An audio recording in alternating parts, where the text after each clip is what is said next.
What's up, guys? It's KB. Make sure you subscribe to the Underground Sports Philadelphia YouTube channel. Click the bell icon down below so you don't miss a single video from us. And thanks for tuning in to another video from Underground Sports Philadelphia. Now let's get into it. Philadelphia, baby, you're going to love it. Best sports fans in the world. Actually, the worst, but that's what makes them the best. What is going on, everybody? Welcome into Underground Sports Philadelphia, episode number 456. It's KB and Matt coming at you from Underground Studios. Got a lot to dive into between the Phils, the Sixers, the Union. We got it for you. So make sure you guys are following us on the socials as well so you can keep up to date with everything we got going on here at Underground PHI on Twitter and Instagram. Follow Matt on Twitter at Matt Castorina. Follow me at KBIZZL311. Check out the website, undergroundsportsphiladelphia.com, for all of our written content. Subscribe to the podcast feed, Apple Podcasts, Spotify, wherever you get your podcasts, we are there. And, of course, subscribe to the Underground Sports Philadelphia YouTube channel. We're on that road to 1K, baby. Keep subscribing, smash that like button, ring the bell icon so you don't miss a single second of Underground Sports Philadelphia content, and be a friend, tell a friend, share the YouTube channel with your people.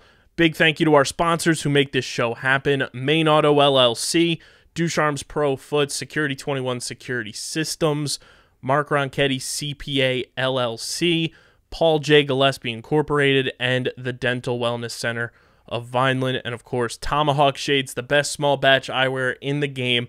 Go to tomahawkshades.com right now. Get your sunglasses, your blue light glasses, prescription lenses, and everything in between. Tomahawkshades.com. And when you go to checkout, use code USP for 25% off your entire order at tomahawkshades.com. Kenwood Beer. Go to kenwoodbeer.com and use that all new and improved Kenny tracker to see who's got Kenwood Beer on tap in the Philadelphia area. You got to be 21 or older to do so. And of course, please drink responsibly. And our friends over at Bino, Matt, they just released a brand new board. It's called the Gila Monster. It is, it's like a sand board instead of turf.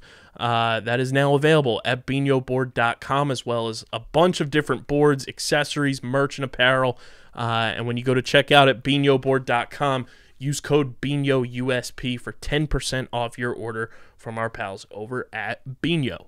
What's going on, Matt? Living the dream. We got 10,000 wins under our belts as the Philadelphia Phillies get win number 10,000, and then just add on to the loss column today as we record on Wednesday, losing 1-0 to the Cincinnati Reds, but they do win the series, and they go 3-3 on this road trip before coming home for what should be a very successful homestand coming up. But 10,000 wins, they're the 9th team in baseball to hit that mark, and I think the amount of noise that we made about the Phillies losing 10,000 games because they were the first team to do it. Let's not forget, though, they've been around since 1883. It was inevitable that they were going to be one of the first, if not the first, to lose 10K. But for them to win 10K, I don't think got enough pomp and circumstance. No, because it's always more fun to dunk than it is to praise. But it's like the take a penny, leave a penny thing, you know? Like we take the nice wins and then we take the very uncomfortable losses. So, and the Phillies continue to just get injured in Cincinnati, as Brandon Marsh looks like he might be headed to the injured list as well, which all the more reason makes me just question why we didn't go get one more bat at the trade deadline, because the fact that we've had to play Nick Maton in left field now that Kyle Schwarber's been out, it's been tough, and they might need to just go search that, free agency waiver wire and try to find an outfield bat to kind of just weather this storm. But 2 out of 3 in Cincinnati, still not bad. And I think the biggest development from this series is Ranger Suarez looks like he's turning into a number 3 pitcher in the postseason. He's like the anti-Met, where he gets stronger as the season goes on, and he's great in late August into September, because that's where he did his best work last season and really convinced us all that he was going to be like this really special player this year. But great performance today. Couldn't get him a win, though, which sucks. 4 of the last 7 games, Phillies have been shut out. So tough. They have faced some tough pitching during that stretch, but still, for a team that's trying to surge the way that they are, that's not those are not the type of performances you want. I mean, you give up one run to the Reds. You should be beating the Reds with that type of performance, just to be frank. They're just not a very good team. So, yeah, that's very frustrating on that end. But it's also, like you said, injury focused too. Like, you obviously haven't had Bryce, haven't had Schwarber. Marsh goes down, and you're kind of cycling through guys now. And I think that's where the difficulty comes. This team certainly has some depth, but I think a lot of teams would struggle for some consistency batting wise with everything going on there. But even still, it's like a little bit of a bump, and most of their struggles were against the Mets, who we have not played well at any point this season under Girardi either. Those were tough times, but I just think we know what this team is, which is a team that is still hurtling towards the playoffs. Does not fill you with a ton of confidence going into the Mets series this weekend, though. I'll say that much. I'm not a big positive though. No Scherzer, no DeGrom this weekend. Right. That helps. That helps. Doesn't help that everyone else still seems to be able to get one over on us. I don't know. We just do not play the Mets well. Yeah. Luckily, this is the last series against the Mets this season until the postseason, when we'll probably have to end up playing them, because that's what it's looking like right now. But I also think our bats get a little bit of a boost against the Mets at Citizens Bank Park as opposed to having to play them at Citi Field, which is nice.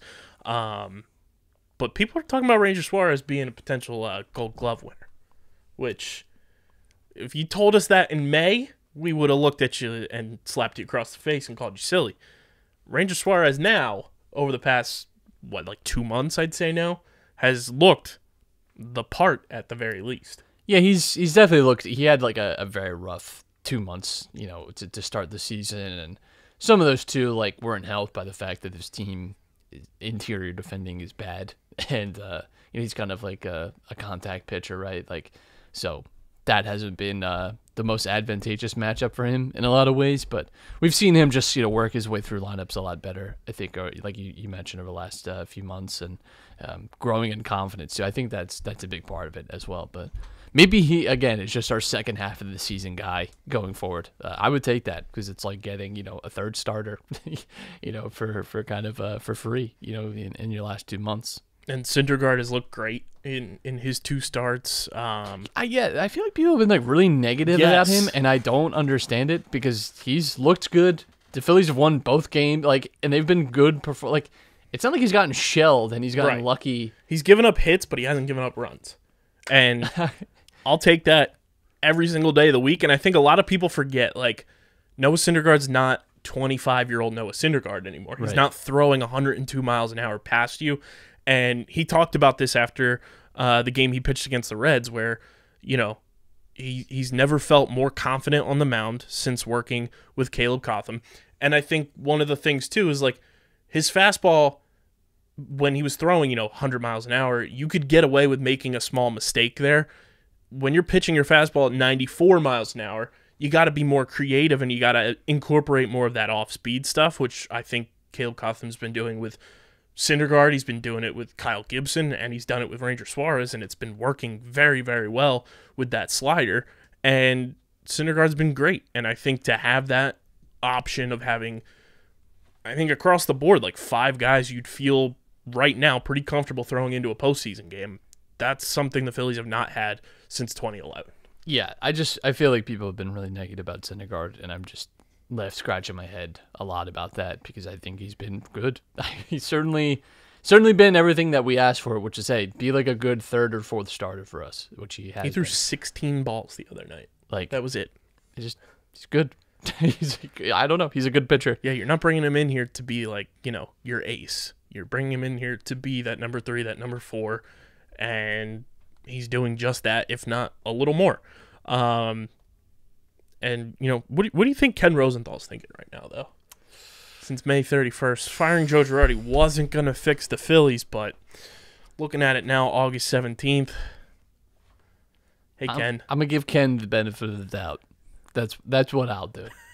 I'll give Ken Rosenthal the benefit of the doubt, and also say that if thinking back to May 31st, I probably would have agreed. The Phillies on May 31st, Matt, were on pace to win 68 games this year. Now we're on pace to win 90. Nice. And I think the win pace post Girardi was like 101. Yeah. That's the kind of pace we've been on. So it's all good. Again, I think people have highlighted the negatives over the last week. And so much that was focused on the Mets series, and that is frustrating. And I think when you talk about playoffs, is a concern for this team. But truly, I'll be happy to have a playoff series. Yes. And we'll see what changes, see what happens. 'Cause also we haven't faced them under new management with Bryce. That's my Correct. new qualifier. There we go. That's my new qualifier now. It's no longer we haven't faced them with Rob Thompson. We haven't faced them with Rob Thompson and Bryce Harper. So, until then, it's anyone's game. Yeah, for sure. MLB did announce the postseason schedule for this year. Wild Card weekend, October 7th, 8th, and 9th. Mark your calendars. I think I got a lot of weddings this October. I know. So you and me both. I think we're gonna. Oof, we got some. Might have some apologies to write. I'm kidding. Might be. Are we? Might be. Well, might be peeking down the phone. Might roll in a TV. A nice little hand truck.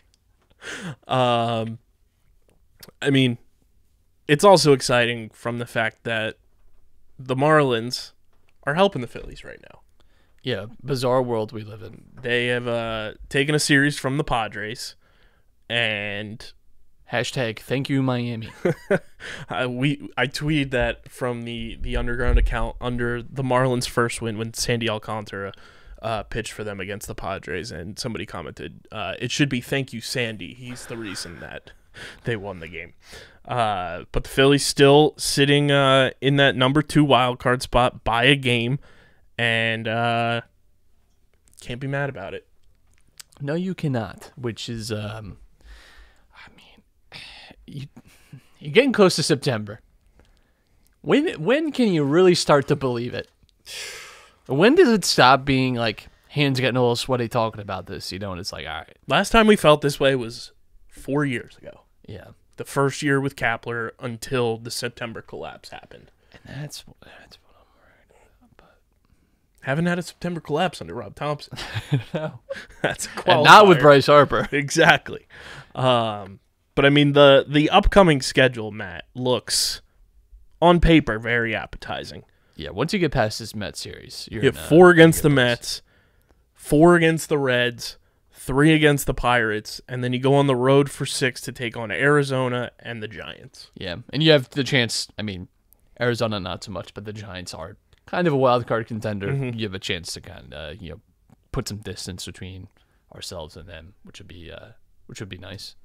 And then following that Giants series, 6-game homestand against Miami and Washington. Yeah. It could be, that could be a really pivotal, 3 weeks, mm-hmm. Where this team kind of solidifies their ground in the wild card, and we could be going into the second half of September in a much more comfortable position in terms of playoff odds and percentages. But right now we still got a lot of baseball left. I'm not that old saying about counting eggs, chickens, chicks, fanatics. Whatever, fanatics, Galapagos crew members before they hatch. Also, big takeaway from this Red series, Nick Castellanos looks like he's getting kind of into a groove. Yeah, and it's you bring him back to Cincinnati and get him a little Skyline chili into him, and I've tried Skyline chili before in my life. It's all right. That's my verdict. Also, Mama Castellanos tweeting out today, 12 years ago on this day, Nick signed his first contract with the Tigers. He's finding it's not for power per se. Obviously, he hit the home run the other night, but he's hitting the ball, which is a positive. And I'd much rather have him start to get hot now and down the stretch than him kind of going cold during this time, especially with Schwarber and Bryce out. If he's starting to find his spots and can kind of be a little bit more disciplined, because everybody knows the spots around the plate where he's swinging and missing, and it's that outside pitch down low. If he can just kind of lay off of that, everywhere else he's kind of finding his spots and putting the ball in play. Yeah, and ever since the Jim Salisbury incident, he's been a better. So maybe Jim Salisbury knew what he was doing. Maybe it was like a 4D chess move this entire time, and we just needed to take a seat and realize the magic that we're working with. And who would have thought that we'd have the best catcher in baseball and the best backup catcher in baseball? Because I think it needs to be said, even though it's been said a few times now, the move of Garrett Stubbs this offseason was one of the best moves Dave Dombrowski has made, potentially in his career. Yeah, I think Garrett Stubbs should be the answer for anyone upset about Logan O'Hoppe, in that Stubbs is good. There's no pathway for really either of them to be the starter with JT here, and there's just no... I don't think there could be too many arguments about Stubbs' ability. I mean, we've talked about this. This has been a storyline all season, too, that he's filled in very well, whenever JT hasn't gone in. JT quietly, too, has also had a lot more rest. Yes. In the last 2 months, which I think has helped his performance because he's a guy, obviously, with tons of innings on his body. So, quietly, I think he's gotten rested quite a bit. I think he already has, like 9 days of rest since the start of July, and he had 5 leading into already. He's just gotten a lot more time to kind of to those were, of course, Canada government mandated, but just a little bit of money there, just a little bit. And I mean, he's gonna need it because JT's playing in the World Baseball Classic, Bryce is playing in the World Baseball Classic. Team USA is looking a little nice right now, Matt. Yeah, I feel like in the past, Team USA did not go this hard for this. Am I wrong? I don't ever remember. There's been stars, but not I feel like this year. Feels like Dream Team in the 90s type of thing, where it's kind of tired of losing. So because right now confirmed, it's JT Realmuto, Bryce Harper, Mike Trout is the team captain. You have Nolan Arenado playing, Trevor Story playing. It's a pretty good squad right now. I could see it.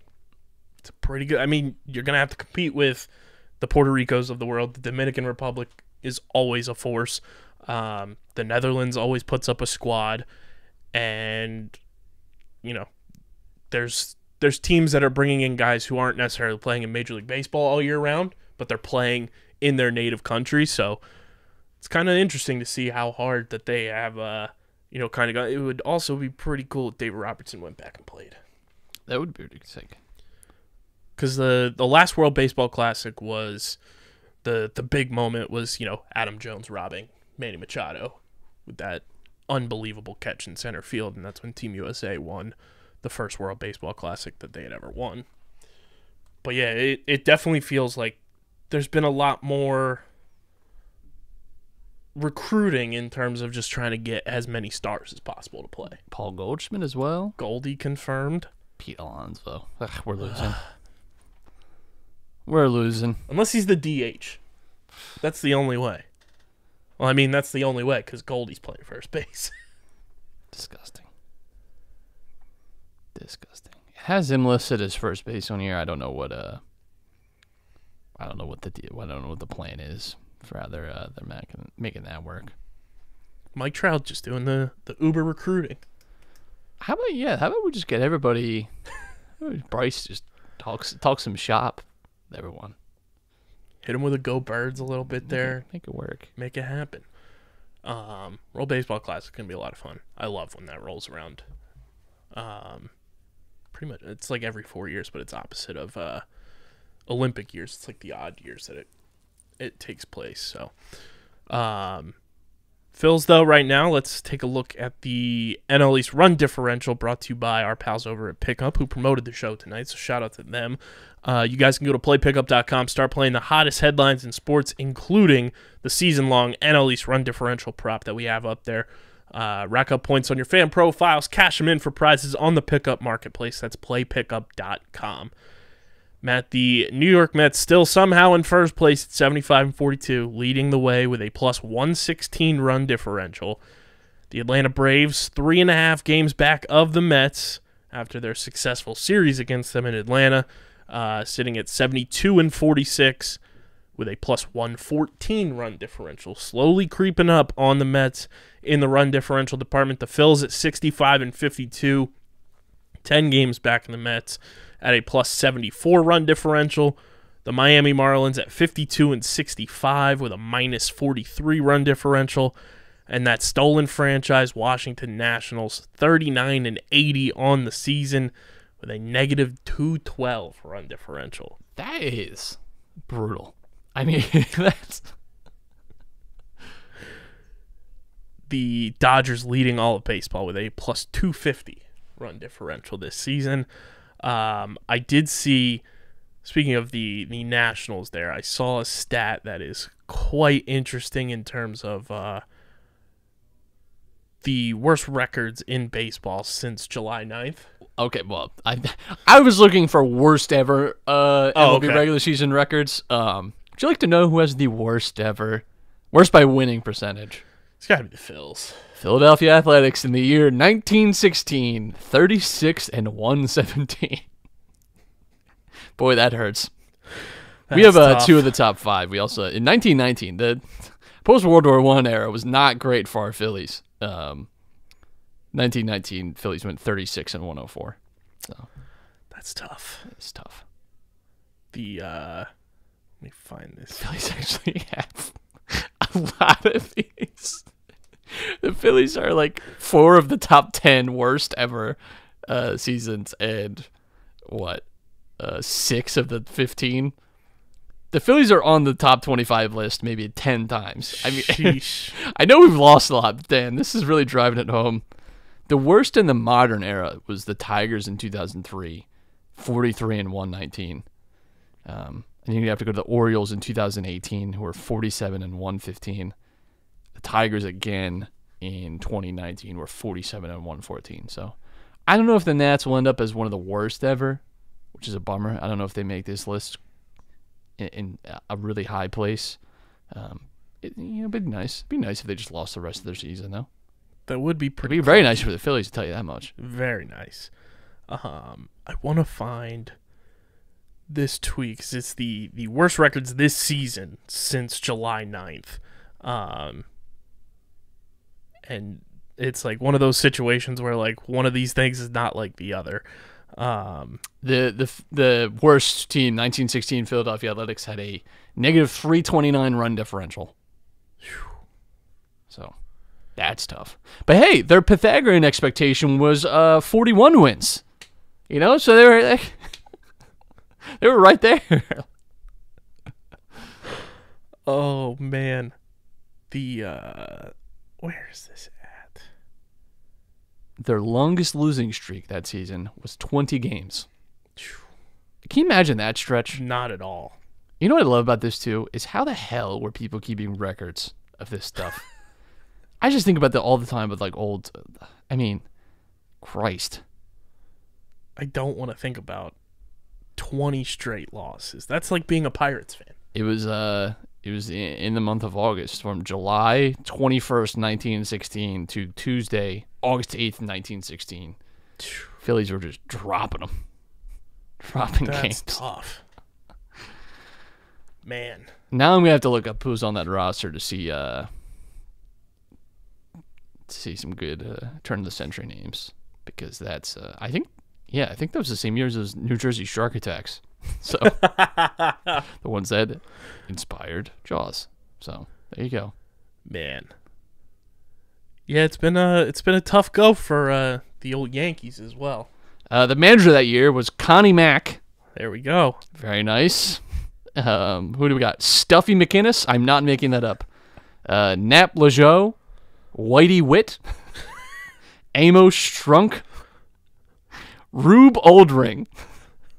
Not to be confused with Rube Goldberg. Otis Lowry, Roy Grover, Red Lanning. That is such a Buck Thrasher. Shag Thompson, Moxie Davis, Elmer Myers, Bullet Joe Bush. Christ. Oh, man. I do have a member of the... Sock Sabled, Cap Crowell. I do have a name here from... Hey, Bullet Joe Bush had 2.57 ERA that year. It wasn't his fault. So, he had a 2.75 FIP. It's not bad. Tell you what, Bullet Joe Walsh could fucking throw. One of the fun Phillies Twitter things, Ray Dunn on Twitter at Ray Dunn BTB. He always tweets out Phillies home run records and stuff like that, and how far behind and where guys are ranking now. So he tweeted this after last night's game. Rhys Hoskins is now 7 home runs behind Mike Lieberthal and Scott Rowland on the Phillies all-time list. Nick Castellanos has tied Ty Wigginton and Duff Cooley on that list. And here's the best one. Derek Hall has tied Jeff Jenkins, and I kid you not, this is somebody's name, Schoolboy Rowe. Holy shit. Schoolboy Rowe. And I had to look it up to see if that was his actual name. That is indeed his nickname. But Schoolboy Rowe played for the Phillies in the latter stages of his career. Linwood Thomas Schoolboy Rowe. You know what? I like it. Played for the Phillies in 1943 and then 1946 and 1949. You know what? I'm looking up Bullet Joe Johnson. We could use a Bullet Joe? Bullet Joe Bush. I'm sorry, not Johnson. Peak of his career. He's a 5 point in the 1916 season. He had a 5.5 WAR. He was the Ohtani of his time. Man, yeah, we need Bullet Joe Bush back. That's what we need. Put him on the Wall of Fame. He had a long ass career too. He played for 16 years. God damn. That's a long time now. Yeah. Back then, that's unheard of. People didn't live to 16 back then. Damn. And what years did he get? So he's from 1912 to 1917. He was a Philly. Then returned for his final season in 1928. So he's a guy. He should be on the Wall of Fame. He came back to finish his career. He was getting paid. Tell you what, he's getting paid $6,000 in 1928. That's not half bad. That is not bad at all. Tell you what, the Yankees though were paying him $12,500 in the early 20s. So boy was making it. That's because the Yankees were probably slinging alcohol underneath Yankee Stadium. That's exactly how they made their money. George Steinbrenner and company. Yeah. Good grief. The Yankees have been having some tough goes, Matt. They are, I think it's 11-22 since July 9th. Yikes. Tough. You hate to see it. Hate to see it. They're in the same category as the Nationals, the Marlins, the Padres, I think, are also in there. Yeah, what happened to our Padres, man? Hey, Fernando Tatis, baby. And you know what? Heal that ringworm. I think his teammates' comments are very telling. It's like, yikes. Like, no defense at all. Like, yeah, he's got to get smarter and grow up. Like, holy shit. Yes. Clevenger came out and said something. When Mike Clevenger is, like, fathering you, you know? Like, I'm just disappointed. You know? Like, that's when tough. You got to really, I think you got to. Mike Clevenger is somebody who would run in the mystery gang. Yeah, like, you got to sharpen up if Mike Clevenger's on your case, you know? It was Clevenger. I think Manny Machado said something about it. I think the GM came out and said, like, he was disappointed in his actions. Like, that's tough for a guy that was kind of being heralded as, like, you know, the next coming. Yeah, that is tough. It's now officially Juan Soto's Padres. Hasn't it been? It's very true. Oh, man.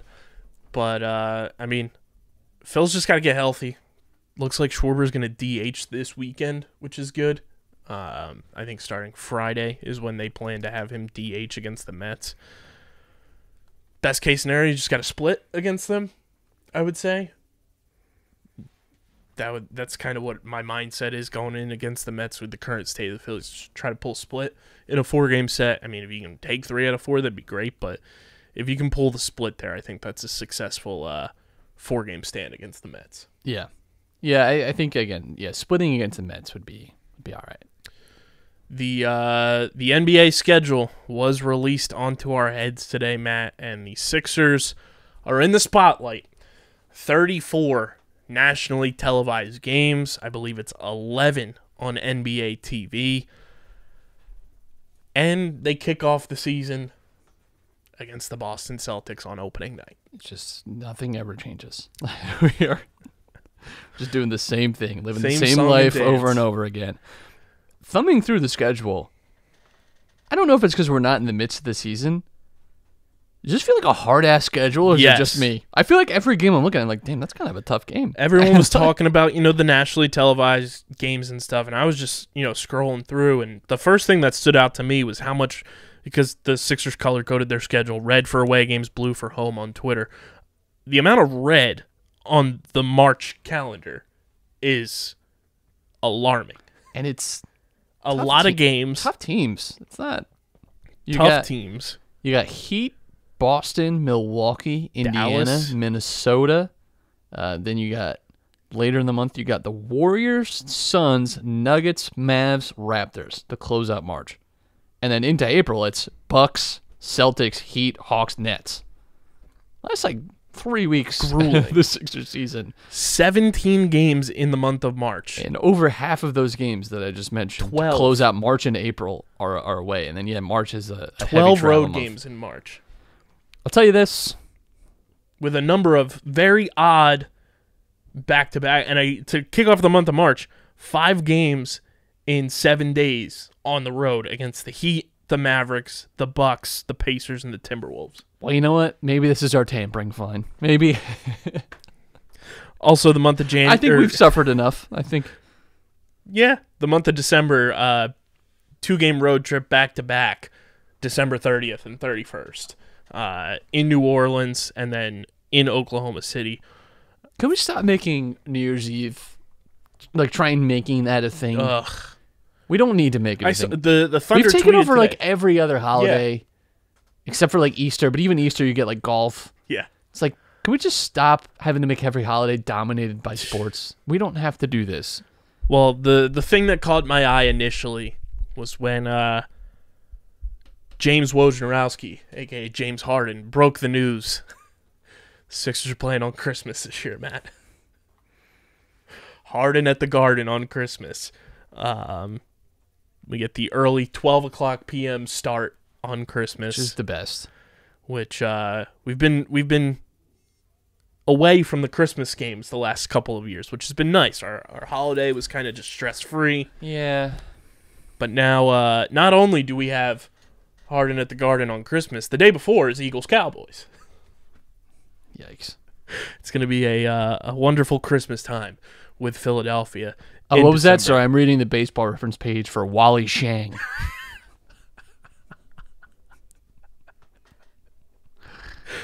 That's going to be an episode we do. It's just compiling the best old-school baseball This dude, games. Wally played for 19 years. Jeez, ew. We're going to compile top 10 best baseball names of pre-1940. The Gilded Age, best names. Man, this shit is tough.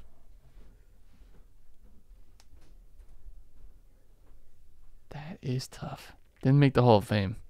Tragic. Get him in. Wally Shang. He was hard done by. I do have to ask now, too, because LeBron James signed his extension today. Yeah. And I think it was Tim Bontemps tweeted it out. LeBron taking less money is going to give the Lakers flexibility to retool. And he compared it to James Harden. I'm going to need the NBA to go and investigate the Los Angeles Lakers now. Because if it's in the same threshold as James Harden taking less money for the Sixers to retool, what's the difference? That's a great question. I'm going to have to tell you this. Adam Silver does not care. I have sad news to report. Buck Thrasher did not have a long baseball career. That's unfortunate. He played 2 years. Did he go to war? 1917 was his last year, so likely no. Maybe he was in the movie. Maybe. This is when we should just buy players. Yeah. August 1916, purchased by the Philadelphia Athletics from Atlanta for 2,000 plus players to be named. Unreal. That's like an entire era of players. Yes. You're forfeiting the entire 1920s there. Buck Thrasher. Good grief. But yeah, I mean, Sixers, they're ready to hurt us again. Sixers adjacent, though. I was scrolling and perusing Instagram the other night, Matt. I saw something that just made my heart smile and made me a very happy camper for one of our guys. Mike Scott was back in the gym. Good for Mike Scott. Good to see that. It was the NBA felt like it was missing something last year without Mike Scott being out on the court. Looked good, looked in shape. He was rocking a Dennis Rodman Bulls jersey after his session. So hopefully Mike gets back into the league. That'd be awesome to see. But it was cool seeing him working out back in the gym. I'm sorry, I'm just in Connie baseball Mack. reference. Connie Mack, how long did he coach in Philly for? It was a while. Like a long. I mean, you got the stadium named after him. 50 years. Good grief. He coached for 50 He coached a years. lifetime. I was looking at his managerial stats. It just kept scrolling the page. That's I did a not lifetime of realize he coaching. was around that long. Holy Christ. Makes sense why the stadium was named after him. He had 3,582 wins as a Philadelphia manager. He's like a third of the Phillies wins all time belong to Connie Mack. From 1894 he coached to 1950. That is insane. That is absolutely insane. Unreal stuff. This dude was born during the Civil War and managed professional baseball till 1950. TV was around. Now, I do want to say, I'm pretty sure, if I remember correctly, Connie Mack was the manager portrayed in the movie 42, directing racial slurs to one Jackie Robinson. Well, That's tough. you know, I'm not going to co-sign any of that. But it is something. It is an impressive run. Yes. Don't know if any other coach will ever hit that threshold No. ever again. No. I mean, Greg Popovich is working on it. He's getting close, but even then. That is another part of the Sixers' schedule. The Brett Brown return game is in the first week of the season. Great to have him back. He is back with the Spurs. When the NBA schedule comes out, I'm just like, I'm not mentally prepared for basketball yet. No, it's way too... I mean, we haven't even gotten to football yet. You get to... I'm not even mentally prepared for football. Yeah, you know, and you start thinking about, you know, basketball being back. You start thinking about some colder weather, you know, trucking through the parking lot when it's like 30 degrees out. You're just trying to get in the building. Not looking forward to those. Not looking forward to those times. I'll say At that. all.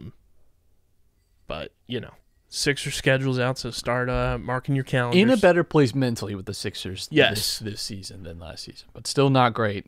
Still not great. But certainly better than this time last year. That's very true. Also love that, known clutch represented NBA insider, Shams Charania, came out and said that the Rick Bucher, Ben Simmons left the chat story. It's a great story, but it was not true. The best stories are actually just completely made up. The Rick Bucher Book of Fantasy, brought to you by NBA insiders everywhere. So that was unfortunate. And then I was going through Instagram again. Ben Simmons wishing his ex-fiance / still fiance a happy birthday. And very interesting stuff going on with the former number 25 that's already been given away, which I think is also very hilarious. I say nothing. You know what? That person doesn't exist to me anymore. That's the Valid. way I feel. Also, everyone trying to speculate that 34 nationally televised games opening night against the Celtics is just the Kevin Durant propaganda hype train. Just might be. Just might be. Adam Silver said, we're going to get KD on opening night one way or another. With the Sixers and Celtics being the opening night matchup, and then the Sixers get Milwaukee in the first week of the season as well. But like you said, it looks like a tough schedule. Like it's not a walk in the park. That's for certain. It looks like kind of the opposite of last year, where the front end of the season this year looks like a much lighter schedule, and then the back half is going to be the grueling, daunting part of it. Also, Nuggets fans are also in midseason form, Matt. Oh, of course they are. I don't know if you peeped this. I got to pull this up because when I saw this pop up on my timeline, I was flabbergasted, to say the least. This comes from one Harrison Wind on Twitter. He hosts the DNVR Nuggets podcast with DNVR Sports for Denver. When Shams tweeted out the opening night schedule of Sixers at Celtics and then Lakers at Warriors, Harrison Wind quote tweeted Shams' tweet, and my man got cooked on Twitter with the ratio. 76ers playing on opening night and Christmas Day. The campaign for the pity MVP is full steam ahead. Christ almighty. Aren't the Nuggets playing on Christmas Day? Yes. Sorry. It must be, you know what though? And I'll say this, we're very generous letting all these people live rent-free. You know, like... I couldn't even imagine that being the first thought to pop in my head when I saw an opening night schedule. Like, how was that? How was that where you react to? That you're looking at another... I can't be bothered to even look that hard at my own team schedule. Right. And you're looking at some other teams. On a different coast, different conference. 2 different time zones. Different altitudes. Yeah, it's a mile high. Don't forget that. They'll never let you forget that. No. Never let you forget that. I'm going to have you guess the ratio. I'm going to say 21 retweets and 217 quote retweets. Very close on the quote retweets. 39 regular retweets. Okay. 932 likes. Okay. 210 quote tweets. Yeah, the likes are saved for later. Yes. You know, it's like I just want to keep this so I can look at the mess that you've made for yourself later. Good for him. The likes are for the people that don't know that the bookmark exists. The bookmark, I bookmark things that I don't want anyone on my timeline to know that I'm liking. So it's either like maybe something controversial that I'm like, hey, yeah, maybe people don't need to know that I'm like reading about this, or just like a big thread of something. And it's like bookmarks are where I save the reaction videos. But yeah, bookmarks to me too are like something like I'll save things to bookmarks that I know that I'm returning to because it's easier to find in there because I bookmark so many less things rather than my likes, which are just like a funny cat video. Yeah. You know, gotta like that. The other team in town doing the damn thing, Philadelphia Union, get back on track. They are feels good. In action tonight, I believe. Yes. And they're rocking the best damn uniforms in the MLS. The light blue lightning bolt jersey just continues to look incredible. Pleaser. And still tied for second in points in all of MLS. Top of the table in the East. Looking good. Speaking of playoffs, that's where our boys are headed. It's going to start turning towards that conversation soon as we turn into the early fall. So looking forward to it. Played Dallas tonight. They did a really nice that like meme where it's like they have like the 4-panel picture and it's like click on the pictures for surprise. Each one was just Dallas sucks. It's like borderline on the pictures. So I love that new trend. It is funny. It's a good one. It is a good some clever reinvention of the open for surprise. Clever stuff there. So yeah, good for our Union. Looking nice. The see LAFC played DC United last night. The Union absolutely trolled the hell out of them as well. They did. It said only 1 goal. Yeah, well, some teams score quite a bit more than that against DC, so maybe get on that. Got to get it together. Dallas is pretty solid this year, right?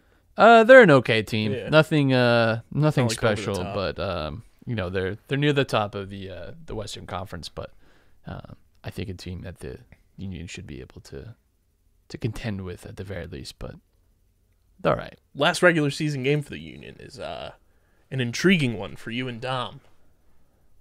Playing Toronto. Oh, yeah, we got the Italian connection. I don't know if you've seen this. Federico Bernardeschi, who's played for Juventus, has become like a meme where after each game he has like, I don't know if he's paying this camera to follow him, and he speaks into it and he just kind of talks about his like thoughts on the game. It's like these 40-second clips where he's going on. He's talking like Andiamo, like he's just like half of it is Italian, half of it is just like very vague English statements. And he's just loving it.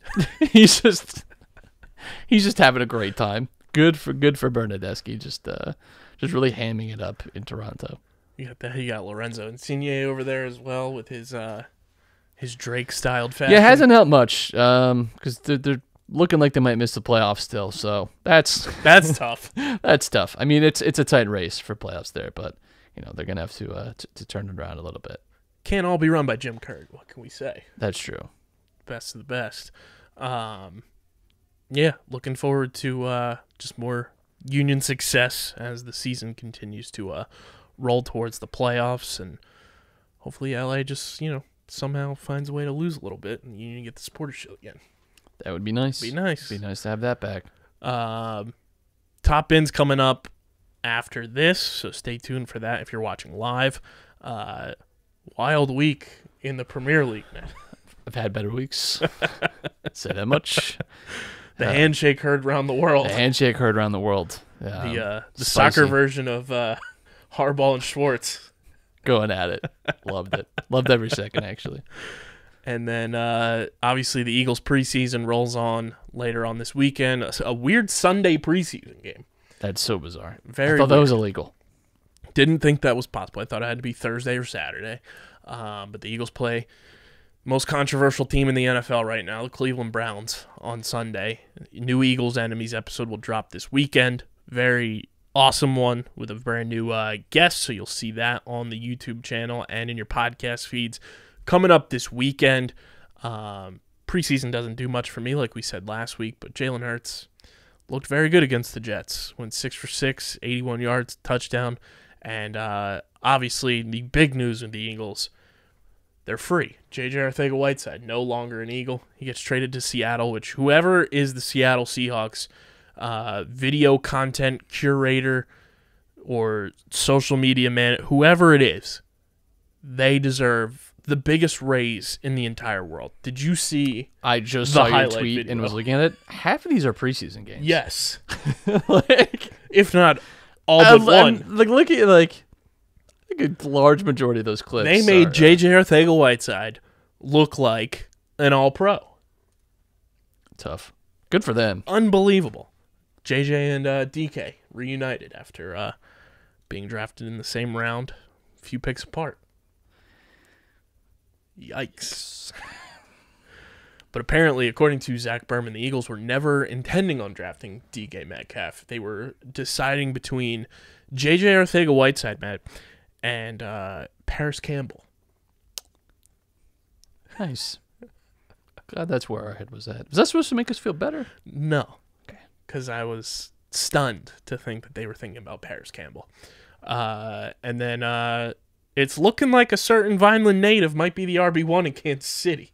I mean, you know what's bizarre is listening to like fantasy football podcasts and hearing like the name of someone that you like are familiar with, and it's like, that's weird.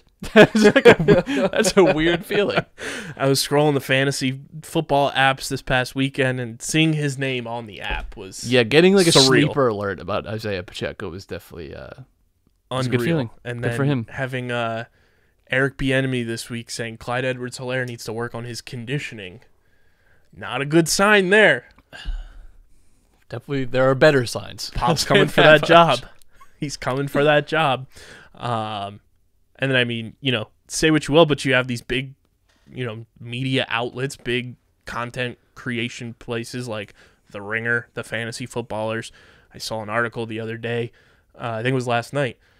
Barstool Sports tweeting about Isaiah Pacheco is kind of wild. Yeah, it is a bizarre feeling, especially, you can say 7th round pick, so typically not a round where guys are like getting any kind of discussion. So to even have like training camp buzz, I think is speaks a lot to obviously his talent and how hard he's working too. Because that's been the thing too, is that he's willing to put in the work, and that's a huge part of it. So it's definitely exciting in that regard. Looking forward to seeing how it develops. Having been around him since, his days at Vineland High School, when I was working for NJ.com, and then since we started the Dan Russo Show, which will be coming back officially, confirmed for Season 5, starting this coming week. So the Dan Russo Show will be back at Underground Sports Philadelphia. Got that confirmation today.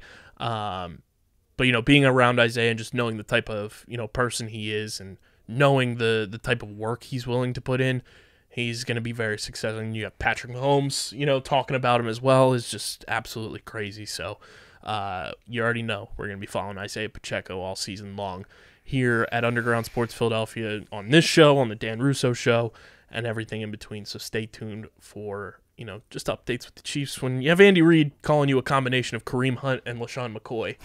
That's high praise. High praise, because those are two of probably the 4 best running backs Andy Reid's ever worked with, not named Brian Westbrook and Deuce Staley.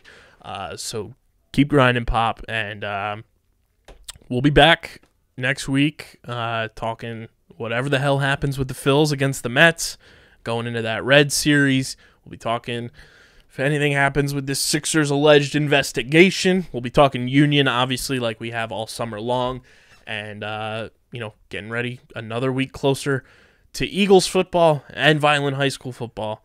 So it's a wild time here at Underground Sports Philadelphia. That's why you got to be following us on the socials at Underground PHI on Twitter, on Instagram. Follow Matt on Twitter at Matt Castorina. Follow me at KBIZZL311. Check out the website, undergroundsportsphiladelphia.com, for all of our written content. Subscribe to the podcast feed on Apple Podcasts, Spotify, wherever you get your podcasts. We are there. Leave those 5-star reviews as well. And, of course, subscribe to the Underground Sports Philadelphia YouTube channel, where the Loaded Box podcast should be coming very, very soon to our YouTube channel as well.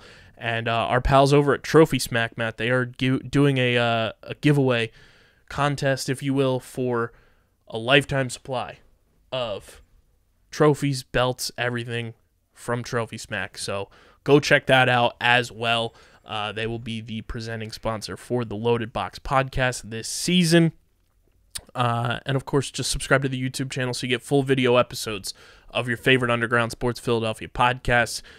Smash that like button, ring the bell icon, and comment down below your thoughts on the Phils, the Union, football season being around the corner, and everything else in between. Big thank you to our sponsors who make this show happen: Main Auto LLC, Ducharme's Pro Foot, Security 21 Security Systems, Paul J. Gillespie Incorporated, and the Dental Wellness Center of Vineland. Tomahawk Shades Pickup, Kenwood Beer, and Bino Board. All of their information is linked in the show notes on audio and in the description on YouTube. This has been Underground Sports Philadelphia, episode number 456. For Matt, I'm KB. Till next time, we're getting the heck out of here and signing off. Peace.